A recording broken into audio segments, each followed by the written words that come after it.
सभी का stock market में सबसे इम्पोर्टेंट और सबसे मुश्किल काम होता है स्टॉक्स को फिल्टर कैसे करें, स्क्रीन आउट करके कुछ लिमिटेड स्टॉक्स तक कैसे पहुंचे। आपके पास भी समय लिमिटेड है, आप 5,000 6,000 कंपनियों को स्क्रीन एक साथ आप एनालिसिस नहीं कर सकते। अगर आप स्क्रीन करने का एक तरीका सीख लें, मतलब कि मुझे जिस टाइप की कंपनी चाहिए मैं उन 5-6 हज़ार कंपनियों में से बाकी सबको एलिमिनेट करके उन 10 12 20 50 कंपनियों तक पहुंच सकूं, तो आपका काम आसान हो जाता है।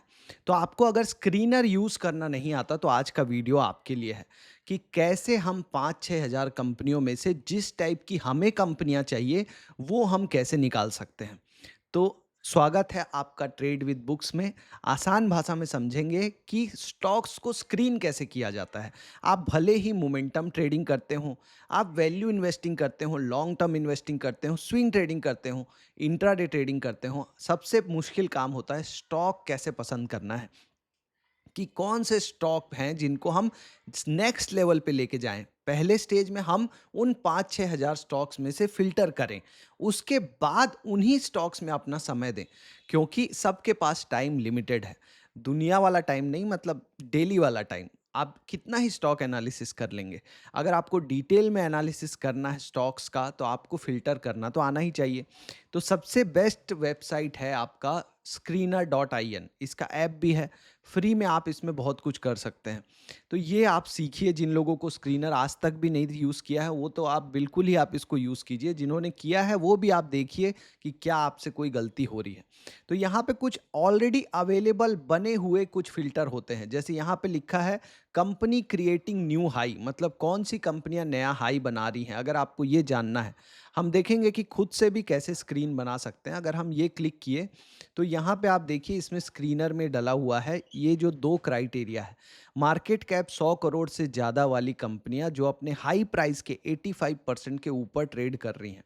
अगर आप चाहते हैं कि मुझे तो सर सिर्फ लार्ज कैप कंपनियाँ चाहिए, क्योंकि अभी तो मार्केट में सिर्फ लार्ज कैप ही चल रहा है।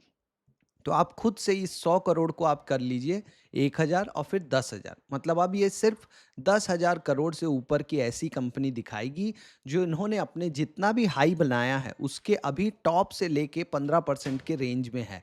मतलब जैसे ही ब्रेकआउट हो आप ले सकते हैं उसको। जो लोग ऑल टाइम हाई ब्रेकआउट पे लेते हैं, जैसे आज बॉम्बे स्टॉक एक्सचेंज का जो चार्ट है आप अगर देखेंगे तो अपने ऑल टाइम हाई बना दिया। तो जो लोग यहाँ पे लेते हैं, यहाँ एक एसएल रख के, ये एक सिंपल सा सिस्टम बन गया ना कि ऑल टाइम हाई ब्रेक किया मतलब उसमें मोमेंटम है, वरना कोई शेयर अपना ऑल टाइम हाई बनाता है क्या। अब अगर हम इस स्क्रीन को रन करें तो आपको 258 स्टॉक मिल रहे हैं। अब ये भी ज़्यादा है कि 258 स्टॉक तो ज़्यादा है। तो हम यहाँ पे एंड जैसे ही लिखे ना, किसी भी चीज़ के आगे एंड लिखोगे तो वो नेक्स्ट लाइन में चला जाता है। एंड लिखना है, स्पेस दे के एंड। अब इसके बाद मुझे फ़िल्टर करना है कि और कम कंपनियाँ आए, 250 कंपनियाँ मैं कैसे एनालिसिस करूँगा। तो मैं यहाँ लिख देता हूँ आरओई, रिटर्न ऑन इक्विटी। अगर अच्छी कंपनी होगी तो उसका रिटर्न ऑन इक्विटी तो 12-13 से ज़्यादा ही होगा ना, तो मैं 12 लिख देता हूँ एक टाइम के लिए। फिर मैं एंड कर लेता हूँ।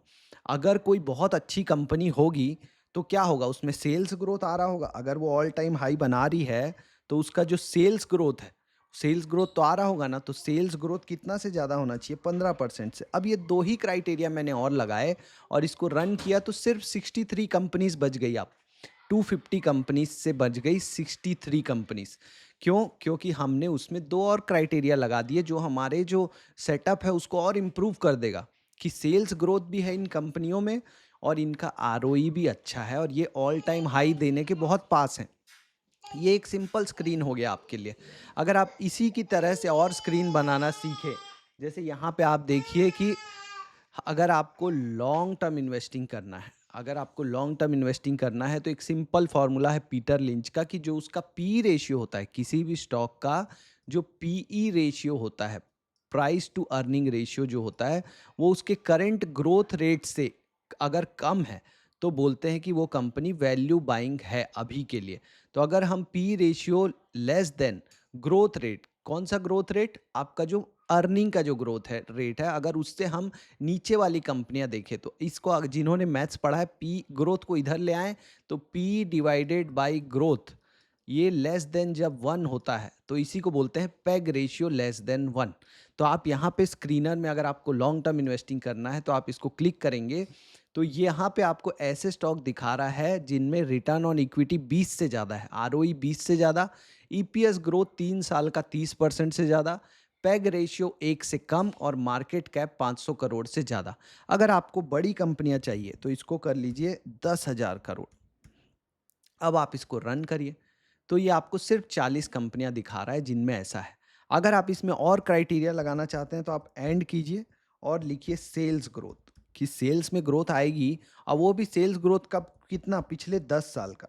आप लिखिए सेल्स ग्रोथ, तो अपने आप आ जाएगा सेल्स ग्रोथ 10 ईयर, उसको क्लिक करिए और उसको ये बड़ा वाला निशान लगाइए। सेल्स ग्रोथ 10 साल का 15% से ज़्यादा होना चाहिए। ठीक है, और इसको हम रन करते हैं तो सिर्फ 10 कंपनियां आ रही हैं। पहला नाम है बीएससी। इस तरीके से आपको 10 कंपनियां दिखा रहा है जिनमें अभी पैग रेशियो 1 से कम है और ये पांचों क्राइटेरिया मीट हो रहे हैं। तो आपका काम आसान हो जाता है। अब फर्दर नेक्स्ट स्टेप एनालिसिस के लिए आप इसको, इन्हीं टाइप की कंपनियों को आप एनालिसिस कर सकते हैं। अब मान लीजिए किसी को मोमेंटम ट्रेडिंग करनी है, मोमेंटम, तो हम यहाँ पे क्रिएट न्यू स्क्रीन में जाएंगे। कहाँ पे जाएंगे? Create new screen. अब हम लिखेंगे जो उसका आरएसआई है, आरएसआई 50 से ऊपर हो, आरएसआई 50 से ऊपर हो। अब ये डेली टाइम फ्रेम का दिखा रहा है आपको। अब आरएसआई जब 50 से ऊपर होता है तभी स्टॉक में मोमेंटम होता है ना। स्टॉक कब भागता है? जब आरएसआई 50 से ऊपर होता है तभी मोमेंटम आता है। आरएसआई 50 से ऊपर और मार्केट कैप, मार्केट कैप आप मान लीजिए आपको बड़ी कंपनियां देखना है 10,000 करोड़ से ऊपर की, तो आप लिख दिए 10,000 करोड़ और एंड कर दिए। और क्या देख सकते हैं आप? अब अगर कोई कंपनी भाग रही है तो उसमें प्रॉफिट ग्रोथ आया होगा। बिना प्रॉफिट ग्रोथ के भाग रही है मतलब वो ग्रोथ कभी भी रुक सकती है। तो हम लिख देते हैं प्रॉफिट ग्रोथ।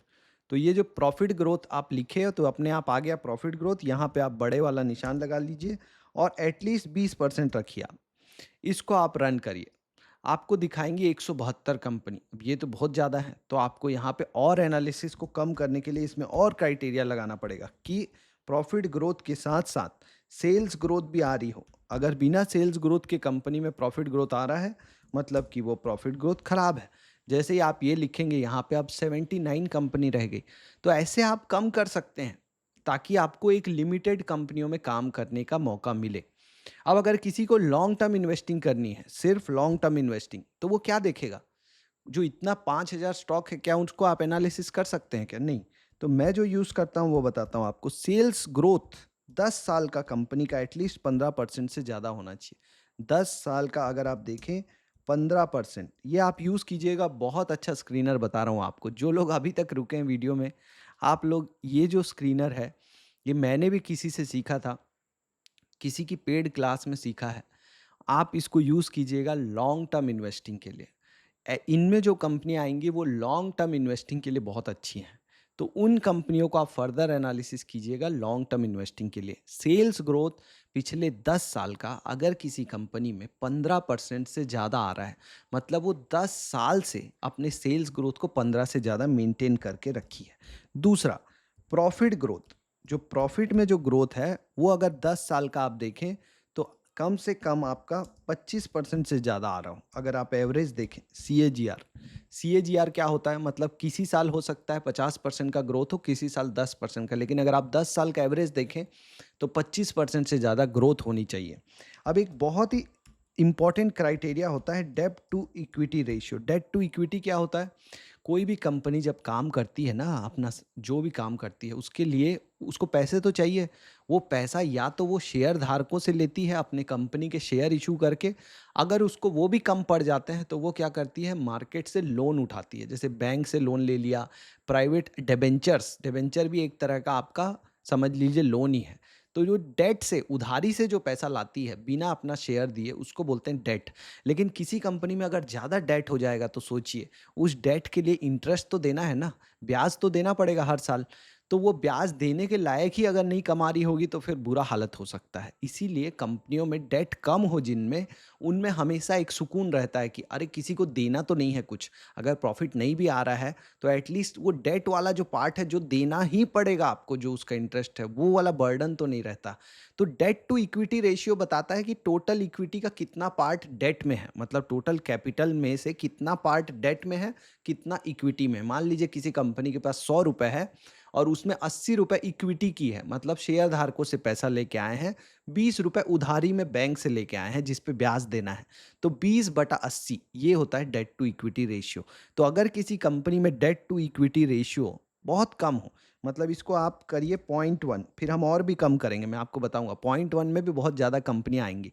अगर आप इसको रन करेंगे तो 106 कंपनियाँ आ रही हैं। अब हम इसको कर लेते हैं 0.01, मतलब एकदम आपका डेट कम है इन कंपनियों में, इक्विटी से ही काम हो रहा है, सेल्स ग्रोथ बढ़िया आ रहा है, 10 साल से प्रॉफिट ग्रोथ बढ़िया आ रहा है। रन कीजिए आप इसको और आपको सिर्फ 55 कंपनियां मिल रही हैं। 55 कंपनियों में अभी तक हमने मार्केट कैप नहीं डाला है। मान लीजिए आपको मार्केट कैप चाहिए 5,000 करोड़ से बड़ी कंपनियां, कि मुझे तो 5,000 करोड़। अब आप जैसे ही मार्केट कैप लिखते हैं ना, यहाँ पे बहुत सारे ऑप्शन आते हैं। Market capitalization, market cap to cash flow, market cap 3 years के पहले, 5 साल के पहले। तो आप कोई भी वर्ड यहाँ लिखेंगे तो उसमें आपको बहुत सारे चीज़ें लिखने के लिए ऑटोमेटिक आ जाएंगे जो आप चूज़ कर सकते हैं। यहाँ पे आपको दिखाया है कि आप कैसे लिखना है। मार्केट कैप में आपको करोड़ नहीं लिखना है, 500 करोड़ मतलब 500 लिख देना है। प्राइस टू अर्निंग रेशियो मतलब लेस देन 15 लिखोगे तो जो 15 से पी रेशियो कम है वो कंपनी आ जाएगी। आरओसी 22% से ज़्यादा, तो ऐसे लिखना है। तो मार्केट कैप मैंने लिख दिया कि मार्केट कैप मुझे 5,000 करोड़ से बड़ी कंपनी ही चाहिए। अब मैं इसको रन करता हूँ तो सिर्फ 4 कंपनी आ रही है। मेरा जो ये क्राइटेरिया मैंने लगाया इसमें सिर्फ 4 कंपनियाँ आ रही हैं। अब आप नाम पे मत जाइए, आप काम को देखिए कि हम इस तरीके से करके कितना कुछ कर सकते हैं। यहाँ अगर 0.1 कर लिए तो सिर्फ 16 कंपनियाँ आ रही हैं, जिनका सेल्स ग्रोथ 15% से ज़्यादा है, प्रॉफिट ग्रोथ 25% से ज़्यादा है। आप आराम से बात करते हैं। वॉरेन बफेट का एक लेटर पढ़ाया था मैंने 1-2 हफ्ते पहले आपको, कि वॉरेन बफेट ने 2007 में अपने इन्वेस्टर्स को एक लेटर लिखा था, ग्रेट, गुड और ग्रूसम कंपनीज़, कि मार्केट में कुछ तो ग्रेट कंपनीज़ हैं, कुछ तो गुड हैं, ग्रेट से नीचे वाली, और एक ग्रूसम एकदम भंगार, बेकार कंपनी। तो 90% कंपनी मार्केट में भंगार है, बेकार है। वो लोग ना तो आपका प्रॉफिट जनरेट कर रही हैं, सिर्फ पैसा जला रही हैं। उससे अच्छा वो बैंक एफडी में भी डाल देते तो उससे ज़्यादा रिटर्न बनता। तो जो गुड कंपनी है वो ठीक ठाक रिटर्न बना रही है, लेकिन बार बार कैपिटल डाल के। अब जो एक बेस्ट जो कंपनी होती है, ग्रेट कंपनी, वो क्या होती है, जिसमें पैसा भी ना डालना पड़े उधार से लाके, और कैपिटल बार बार बार बार, जैसे अब कोई एयरलाइन इंडस्ट्री है, आप सोचिए, अगर उसको बढ़ाना है अपना नेटवर्क तो उसको प्लेन खरीदने पड़ेंगे, प्लेन खरीदने के लिए पैसे लगाने पड़ेंगे। अगर पैसे उसके प्रॉफिट से नहीं आ पा रहे हैं तो उसको लोन लेना पड़ेगा। लोन लेने के बाद अगर वो लोन नहीं चुका पा रही, उसका इंटरेस्ट नहीं चुका पा रही, तो फंस जाएगी। यही होता है, किंग फिशर के साथ यही हुआ था। तो जिस कंपनी में कैपिटल रिक्वायरमेंट कम है, जिसने डेट कम लिया हुआ है, वो हमेशा अच्छे एक पोजीशन में रहती है, और अगर उसमें सेल्स ग्रोथ और प्रॉफिट ग्रोथ भी आ रहा है तो और भी अच्छा है। तो आप यहाँ पे बहुत कुछ चेंज करके आराम से इसको खेलिए, और जो कंपनियाँ आएंगे आपको उसमें एनालिसिस कीजिए। आप देखिएगा कि आपका जो सोचने का शेयर मार्केट के प्रति जो नज़रिया है वो बदल जाएगा। मैं तो आपको यही सलाह दे रहा हूँ कि आप लंबा सोचिए। बड़ा पैसा तभी बनता है जब आप 5 साल 10 साल का सोच के एक अच्छी कंपनी को, जब वो नीचे के लेवल पे मिल रही हो, तब आप उसको लेते हैं और उसमें लंबा बैठते हैं। फिर वो हो सकता है बीच-बीच में 20-30% ऊपर-नीचे भी हो, करेक्ट भी होगी, लेकिन वो समय आपको और पैसा डालना है, क्योंकि आपको भरोसा है कि ये कंपनी अच्छी कंपनी है, 10 साल से अच्छा आपका रिटर्न दे रही है, अच्छा परफॉर्मेंस दे रही है। तो ये सब आप जब करेंगे तो आप मार्केट में टिक जाएँगे, उन 1% में आ सकते हैं जो लोग सक्सेसफुल हैं मार्केट में, क्योंकि वो लोग शांति से आफ्टर मार्केट इस तरीके से शाम को पढ़ते हैं, सीखते हैं, और उसके बाद सोच समझ के प्लान करके एक डिसीजन लेते हैं। All the best, educated investor बनना है आपको।